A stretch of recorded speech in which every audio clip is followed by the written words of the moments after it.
Hey, UYWI family, I am Jose Rodriguez. I am a youth pastor at All Nations Worship Assembly in San Bernardino, California. And today, I want to go a little bit different route. I know oftentimes in these videos, you get real practical, step-by-step training. But today, I want to kind of deal with your heart for a little bit. One of the things that we see in our generation of youth pastors is that youth pastoring can sometimes become the sexy thing to do, right? It's like if your ministry is growing, if you're getting opportunities outside of your ministry, then you become kind of the go-to thing. One of the things I want to deal with is how that mindset is polluting our generation from really understanding real submission to the leadership that God places in your life. I believe wholeheartedly that every leader needs a leader. Every pastor needs a pastor. Every therapist needs a therapist. You need exactly what it is that God is calling you to be to somebody else. And so it's going to be really, really important in this season of your life that you come to understand what it looks like to be fully submitted to the leadership that God has called you to. Now, let's talk a little bit because that gets real challenging when you're not seeing eye to eye with leadership. I believe this. God gives you pastors to see way beyond what you see. The biblical term for a pastor is a shepherd. Their role is to shepherd you. Well, if you look at a shepherd, they have to watch over the entire flock so they can see what the enemy is trying to bring their way.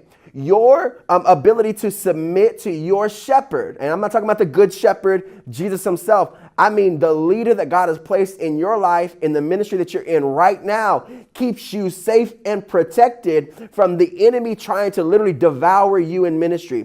One of my biggest fears has always been that I would get to a space or place in life and my character would not be able to keep me there because I had some undealt with things.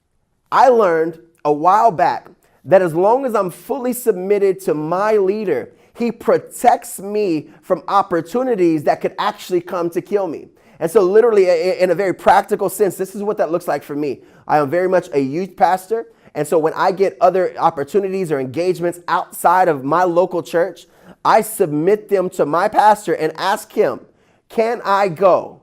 What do you think about this? And I let him speak into it or give me the right or give him the right to veto the opportunity because I believe that God placed him in my life for a reason. Romans 13 tells us that we are all to submit to governing authority.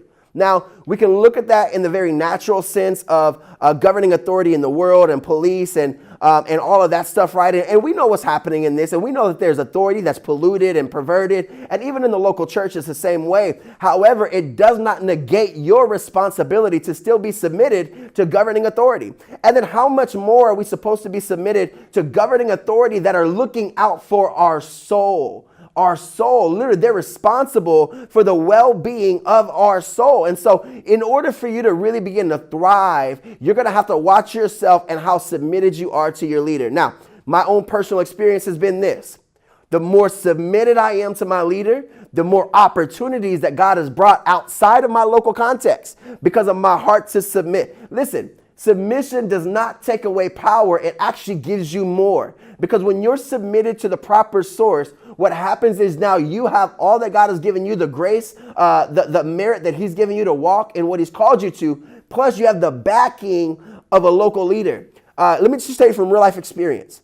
I've been on stages across the country and I was terrified because I felt like I was there alone and I did not have the backing of my leader because I was not properly submitted to my leader in that moment, in that time, in that season. There is no greater danger than for you to be doing exactly what God called you to do and then feel isolated in the middle of it. The enemy loves to thrive on isolation. He loves for you to isolate yourself so he can come and pull you apart and get you away from the call of God in your life. And so in order for you to not be picked out by the enemy, you got to become really, really submitted to your leader. Now, maybe you and your leader are not seeing eye to eye.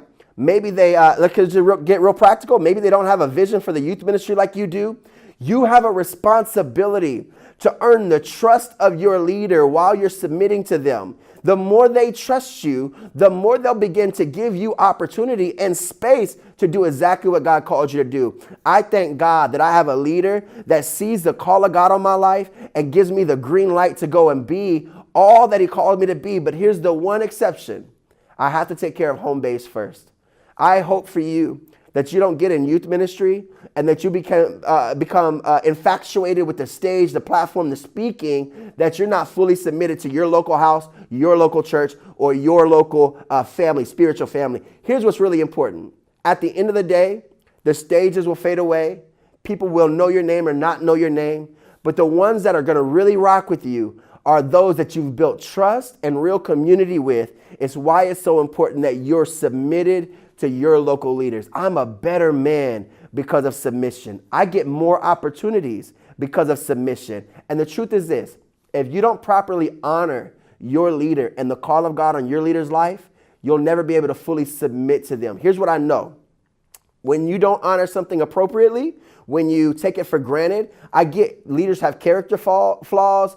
They have issues. They have situations that come up. However, I have to trust the God inside of my leader. And I got to trust God enough to know that he brought my leader in my life for a reason. And I just think that you will be the best version of you as you become more and more submitted to your local leaders.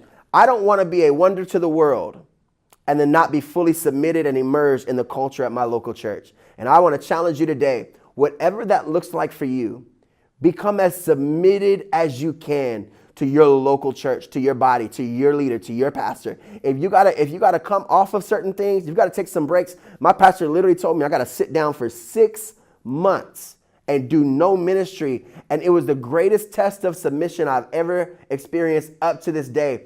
But I did it. And I thank God that I did it. I'm a better man because of those 6 months where God was able to really work in my soul. Real submission brings the healing you need.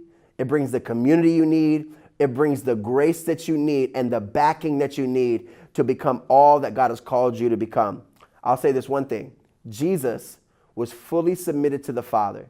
And in John, it tells us that God cracked the sky and said, "This is my son in whom I'm well pleased." That word son is a sign of real submission. And I want to challenge you to become submitted right where you're at so you'll have the affirmation that you're looking for, the backing that you need to be all that God is calling you to be.